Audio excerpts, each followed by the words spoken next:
I'll skip over the overview. Um, we're going to be talking about a couple of different ways of thinking about disability, legal requirements of employers, as I said, reasonable adjustments. I'm sure that's a principle many of you have come across. What does that mean in practice? And some tips and resources.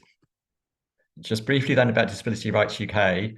I understand that you do, as an organisation, know about us and use our fact sheets, make referrals to our website, which is great.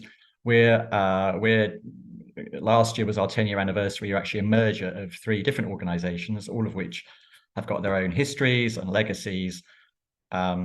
Disability Alliance, very much a sort of benefits specialist organisation, and used to produce the Disability Rights Handbook, which is like the benefits Bible. In pretty much every Citizens Advice Bureau will have a copy. We still produce that. National Centre for Independent Living was like a grassroots movement, part of the independent living movement. Lots of links to user-led organisations, disabled people-led organisations around all around the UK. And Radar was the Royal Association on Disability and Rehabilitation, a sort of long-standing organisation that often worked with employers and campaigned for employment issues, and was part of the National Key Scheme. If you've ever heard of Radar keys to accessible toilets. So we still sell those, and we still work to sort of underpin that scheme. So these are keys to lockable accessible toilets, thousands, I think something like 10,000 around the UK. So we're a user-led organisation. Our strapline is disabled people leading change. This means that it's a requirement of us that the majority of our board, and currently all of our board of trustees, are user-led. Our leadership team, have lived experience of disability, I should say, and most of our staff have experience as well. And I've just put in some bullet points. We recently been planning our sort of future strategy, and these are our goals. I think the significant thing, if you can see those 5 points there, is the disability rights movement and the DPO sector. So we're a bit different from other disability charities that you may know. I don't know about yourselves, but if you think of the big ones like Mind, RNIB, RNID, National Autistic Society, Scope, even, they tend to focus on a sort of single disability or impairment. Scope is a bit different, but they're not user-led. They're not controlled and run by disabled people. So that is a very unique combination. We do a lot of policy and campaigning work. We are quite rights focused. We've just been giving evidence to the COVID inquiry. So a lot of advocacy work, and we have a lot of helplines, advice lines, members advice lines as well, student advice lines, a whole suite of fact sheets, many of which I think are topics that are relevant to you, and all the time trying to develop our own knowledge and understanding and learn more about the issues. It's a big part of our ethos is to keep learning, keep growing. So I'll come back to this towards the end. I was a careers advisor formerly. In fact, that's how I got interested in the sort of field of disability, working with people who had to have a career, who sort of kind of enforced career change, or thinking that they needed to have a career change for whatever reason, often health, illness, sometimes unexpected changes in life, redundancy, sometimes mothers going back to work after having children. And I think it's important, no matter what your situation, not to lose sight of yourself, your own skills and your own abilities, no matter how else other challenging things may be. This is really important, because when we are struggling or facing health challenges, things that are stressful, our horizons often shrink, or we tend to make assumptions about, our mind tends to make assumptions about what is and isn't possible, that that things that opportunities that we might not see, or opportunities we miss, opportunities, things get closed down. And it's helpful to be able to remind yourself that we always have things that we want. We have ways that we want to express ourselves in the world. There are things that we want to express through work. We all have skills and abilities, no matter what our situation. So not to make assumptions. This presentation is partly about not making assumptions about what might be possible in work, especially in the light of protections that people have, the support that might be available. And also, apart from anything else, your motivation makes a huge difference to your ability to affect change or make the best of, let's say, any kind of work or job situation. So we can explore that a bit more if you're interested. I don't know how many people here are have thought about a career change, or that's something that's come to mind. But you know, it's the overall message is really don't make disability the starting point of all your decision making in relation, without knowing everything else that might be possible. So let's just look at these things, these bullet points. So let's imagine, maybe for some of you this is a reality. Let's imagine you use a wheelchair and you can't access an office building. What is the problem? What is the problem in that? Is that the person in the chair? Is it the chair? Is it their condition? If you have vision difficulties, if you developed vision difficulties, you can't use an online job application process. What's the source of the problem? If you're losing some of your hearing and you find you can't follow what's happening in meetings, if you find that your condition is affecting your physical appearance and then other people make negative assumptions about you. So what is it about these issues? Where is the problem in these things? Does anybody want to have a go? So if you can't get into a building and use a chair, the sort of traditional model, the sort of medical way of looking at that is, well, the person in the chair is the problem. They're the thing that needs fixing. But really, the solution is a ramp, right? So the step, or the lack of step-free access, is the problem. So it's an access problem. There's a barrier. There's a barrier to entering the building. It's not intrinsic to that person or their condition. The fact they can't get into the building is not intrinsic to them or their condition. It's the lack of access, it's the lack of a ramp. We call this a barrier, a physical barrier. Barriers can be physical, things that are in your way, obstacles. Vision difficulties, can't use an online application process. There's a barrier, that the inaccessibility of the process, a sort of systemic or kind of process, organizational barrier, if you like. The issue of hearing loss, if you can't follow what's happening in meetings, because perhaps people are not aware enough to take turns, or they're not they're not giving you enough of their face. Let's say that you can maybe perhaps partially rely on lip reading, or the acoustics, the sound is exaggerating and making it more difficult on top of any other hearing difficulties you may have.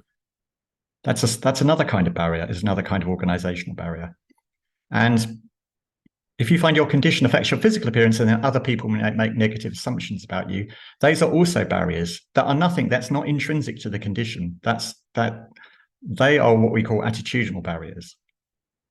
So it's a key part of our work at Disability Rights UK, and really important. I mean, this might sound quite kind of theoretical, but we teach this to employers all the time, and it makes a lot of sense to them. That in the workplace especially, the key thing that employers need to have their attention drawn to are the fact that a lot of the ways that we do things are based upon assumptions about how we can and can't work, what certain people might look like, the layout, the way the buildings, the way that the workplaces are constructed. And those things can be fixed. Things can be done about those. Adjustments can be made. Solutions can be found. Flexibility might be available.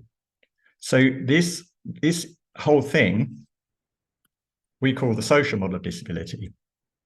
And And here you have some examples that sort of the types, really, the three main sort of types of physical barriers, organizational barriers, and attitudinal barriers, which includes prejudice, stereotyping, discrimination. So this is the focus of our work, and I suggest where any the source of any conflict or difficulties, if you're in work with your employer, need to be addressed. Conversations should always be framed around, what's in your way? How can we sort of reduce or remove this barrier to enable you to be as productive as possible, have the happiest, healthiest career working with us? It's essentially taking the problem away, taking away from making the problem being the individual. So looking at what employers should be doing to make the workplace accessible. Does that make sense? Anybody would like to comment or ask any questions?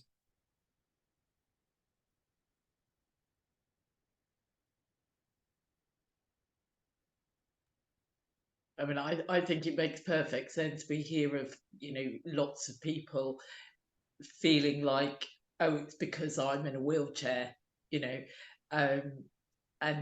it's a really good point to sort of turn it around, and actually it's not your fault that you're in a wheelchair, but there are things that can be done. It's not to say that medical treatment can't help sometimes, or that that sometimes people are not unwell or very unwell, or facing huge health challenges.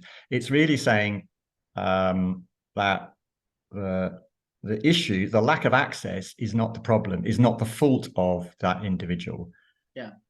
And there's actually, for all of us, there's an interaction between us and our environment. And the responsibility lies with the employers to make those practices, their systems, their buildings as accessible as possible. Good. Just a summary of some of the different types of barriers. We can leave these in, can't we, for the recording, and people want to look at them later. And so I'm going to talk a bit about disability as a legal concept. This is important because it means that you have legal protection against discrimination, and this is the definition. So this is where the legal duties of employers stems from. Okay, their duties to disabled people as defined in the Equality Act. Actually, sometimes I don't show this slide. I sort of ask if people know the definition. Has anybody come across it before? It's on the right-hand side. I'll read it out. So the UK Equality Act definition of a disabled person, it's anyone with a physical or mental impairment which has a substantial and long-term adverse effect on their ability to carry out normal day-to-day activities. How many people here think that would fit them? They would meet that definition?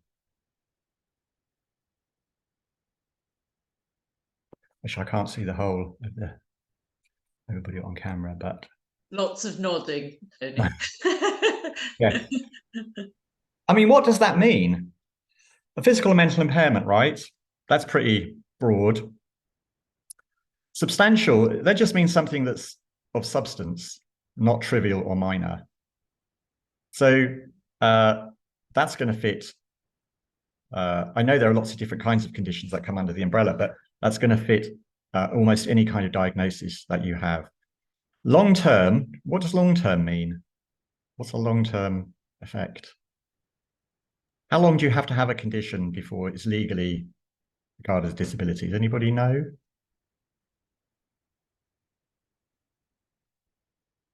Okay, well, the answer is 12 months. It's one of the few specific things in the Equality Act, because it's not so much a vague definition. It's trying to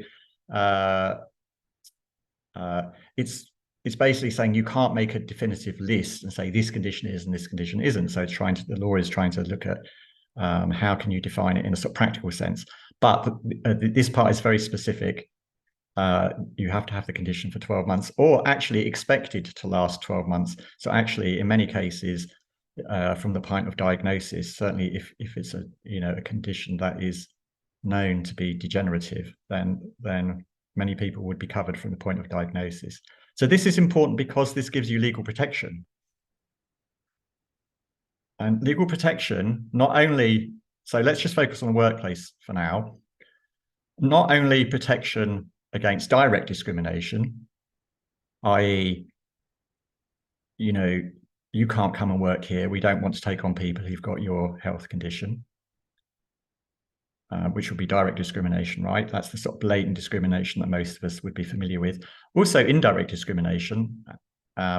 If a process isn't accessible, if a job application procedure isn't, if there's a policy that, for example, if a company has a sickness policy and it says that after 20 days sickness in any calendar year, you automatically get put on performance measures, and then you might face a sanction and performance management, and then that might lead to disciplinary action, and maybe down the line you get sacked. If that policy is fixed, doesn't take account of disability, if it's unnecessarily rigid, that could be indirect discrimination.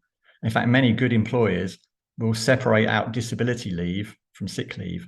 So if you have an underlying health condition that's known to them and would meet the definition of disability, then time off for sometimes time off for illness, some time off for treatment, time off for medical visits and appointments, that doesn't necessarily count as sickness absence. We have that kind of policy, Disability Rights UK. So those kind of protections. And this one here that's bolded, if you meet the definition of disability, then the employer must make reasonable changes to their, I'll sort of say this in plainer English, make reasonable changes to the way that they work, the way that you're expected to work as an employee, their offices. They have to provide equipment, specialist software, anything that would enable a disabled person facing a barrier to be employed in this case. And if you're an employer and you don't make a reasonable adjustment, a request is made that is within reason, they could manageable, and they don't do it, that is as bad, legally speaking, as direct discrimination. So, direct discrimination is something that all companies would want to avoid, right? It would be rightly seen as a terrible thing. It would give them a really bad name. They might well be prosecuted. And if you fail to make reasonable adjustments, it's as bad as direct discrimination. So it's a strong part of the law. Enforcing it is not always straightforward, but it's pretty clear cut. That is a form of discrimination. And could I just ask a question? Yeah. I mean, that's all fantastic, but what if you work for a small company and they say this software that you need is really, really expensive and we can't afford to provide it, or to change the layout of the building, in that we need wider doorways, or whatever it is too expensive. Have you got any tips on how people could kind of challenge that? Well, the way that we would suggest is, first of all, make the request. Make the request. No harm in making the request, okay? The onus is then on the employer to justify why they can't. You don't have to prove it's reasonable. They have to prove it's unreasonable. It's that way around. So the burden of proof then shifts to them. They have to justify why they won't do it.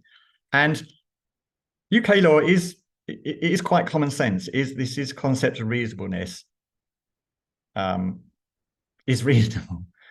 Of course, it's more difficult for smaller employers, and there are limitations. The idea of reasonableness is made up of 4 or 5 things. It does include the resources that are available to that organization. the size and the resources available to the organization. But there are resources, some resources, which I'll come to. It also, there is something in an idea in most jobs of a sort of underlying competence standard. You basically have to do it, right? Sometimes there are things in the job that are non-negotiable. So it's not like we're advocating that blind people should become bus drivers. There is an element of common sense. There are things you have to do. In that case, you have to drive a bus. But in the future, who knows? With maybe buses will be driven differently, like Amazon deliveries are. And there is, so that's like a competence standard thing. And there is something around health and safety. Yes, absolutely. Although that is used a bit spuriously. But if there's a health and safety concern, a legitimate one, and the employer's done a risk assessment and shown that if they do that, then it would be unsafe for the person or would be unsafe for other people, then that can be justifiable. But resources, thing is, a lot of adjustments don't cost a lot of money. And let me jump to this slide. Oh, can't see that one. I'll come back to those since you've asked. This is a really important thing to know. The Access to Work scheme. Has anybody come across that before?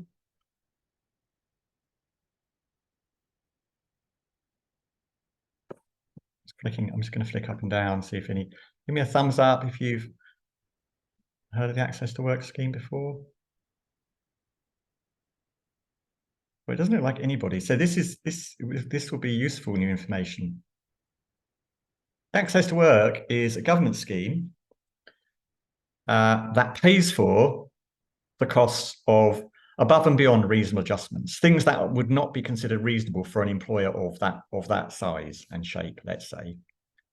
To take a big cost example, even if you're a big company, if you had somebody who's deaf, say somebody who's prelingually deaf or deaf their whole life or deaf from a very young age, and they have learned to use sign language, the cost of providing 9 to 5 all day, every day, every meeting, every aspect of your work, sign language support would be a lot of money. It would be tens of thousands of pounds, maybe £50,000 a year, something like that.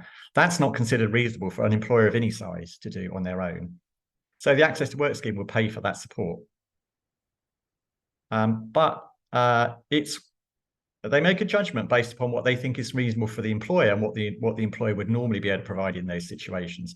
So it can pay for specialist equipment. I mean, in a previous role, it paid for me to have an ergonomic chair. It paid for my specialist software, voice recognition software. It paid for training, really important. It paid for training for me to learn how to use it. It also paid for an upgrade to my laptop so that I could run this specialist software. And all of that was free to me and free to my employer. It can pay for taxis to and from work. Our CEO has a taxi allowance because he's a wheelchair user. He really struggles with public transport. He doesn't live on an accessible route into East London. It can pay for support workers, not just sign language interpreters, personal assistants, mentoring, some workplace adaptations. And apart from the fact it is quite slow and bureaucratic process, once you get the support awarded, it's fantastic. It's often referred to as the best kept secret in government. There's no budget, there's no promotion, there's no marketing budget. I think the not just this government, successive governments have always been quite nervous about promoting it really widely because they'd think that that it would be very popular and lots of people would use it, and of course that they would. It would, and so that would bust the budget. But it's not a welfare benefit. It's an investment. The Treasury have done calculations on this. For every pound that gets spent on Access to Work, they get £3.65 or something back in tax and national insurance. And so it more than pays for itself. It's just a bit short-sighted that no government has really taken the bull by the horns and promotes it very widely. But it's, in a way, it's a no-brainer. It's available. It takes care of a lot of the cost aspects. But employers don't necessarily know about it. disabled people don't necessarily know about it. And it sends a good message, I think, that even if this wasn't you right now, but if you were in the future, or you're applying for a job even, you can, this is one of the things that you can say to employer, well, I perhaps would need this, and the access to work scheme would pay for it. So you just kind of take that out of the equation. It doesn't become a big issue in the job application or the interview process. You're not going to be seen as a financial burden on the company, because funding is available for that. You did ask about physical access and buildings. Now that can be an issue. I mean, for small companies, for sure, I think you have to acknowledge that that can be difficult. I mean, doorways, I think things like lifts can be more tricky. It's not that difficult to create level access. Widening doorways depends a lot on the building. If it's a listed building, that's where organizations really struggle, because they cannot make structural changes necessary to a listed building and have to be very careful. You can't just put a lift in the middle of some sort of iconic 18th century chapel or something. So there are limits for sure, but there's a lot that can be done. In most cases, solutions can be found. Let me just skip back up to adjustments. So we started a bit late, and I don't I was thinking around half an hour. I don't want to overrun and take time away from Michael, isn't it, that you're coming? But I did wonder whether any of you have had experience of workplace adjustments.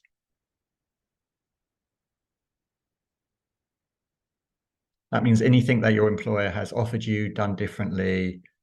It could be equipment, it could be flexi working, it could be reducing your hours, it could be, I mean, here's my list. It could be any of these things. More time with processing difficulties. I mean, this can be something like dyslexia, but any kind of cognitive difficulty. I mean, if your condition affects your ability to focus and cognitively process things, and so it takes you longer. If it would take you longer to do written or reading tests that are part of any recruitment process, then you can be offered more time. Specialist equipment or software, screen reading software, voice recognition software, very accurate. Means you don't have to type. Maybe you can save your energy if you're having if you have difficulties with your upper limbs. Maybe support with anxiety, maybe stress around your condition, stress around things that are happening to you that are happening fast and out of your control, and so you're finding you're anxious at work. That's a common reasonable adjustment. Again, I think that one's a bit more to be expected of a bigger employer. Access to accessible, adequate toilet facilities could be seen as a reasonable adjustment. If you have bowel or bladder difficulties, time off medical appointments or treatments, flexible working, adjusting performance targets, and sometimes even sort of job carving, thinking, okay, well, that particular part of your role actually is too difficult, or we can't find another adjustment as a round of it, so to offer this to another employee.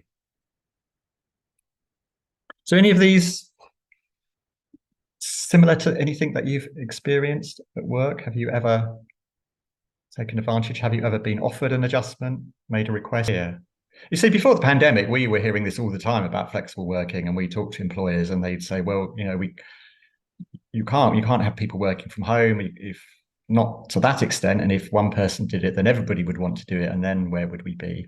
So sometimes it takes a pandemic to shake us out of our habitual thinking about things, or assumptions about about people, or how things have to be done. These are useful arguments. Well, these are often thoughts in the mind of employers that sometimes you need a bit of myth busting around. Employers may say, well, we can't do that because we're not allowed to treat people differently.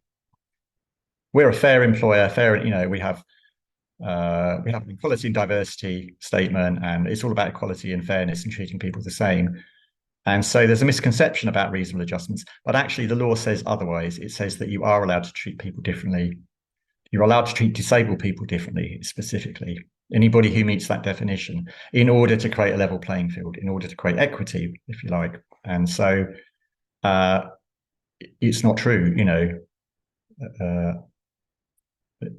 it's not true to say that you have to treat everybody the same. Legally speaking, you don't.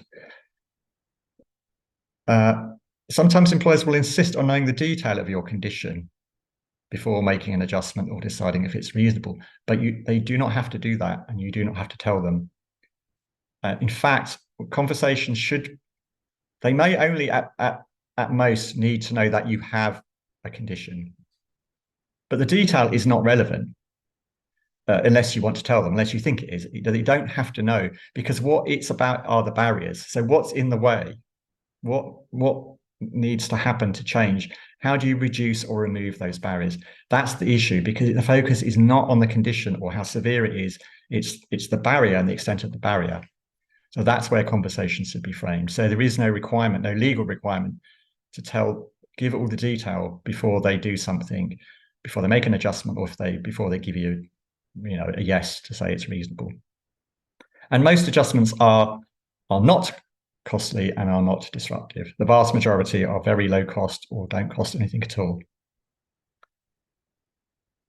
Statistically, of course, there are that do cost money, and physical changes to buildings is the biggest. Access to work scheme. If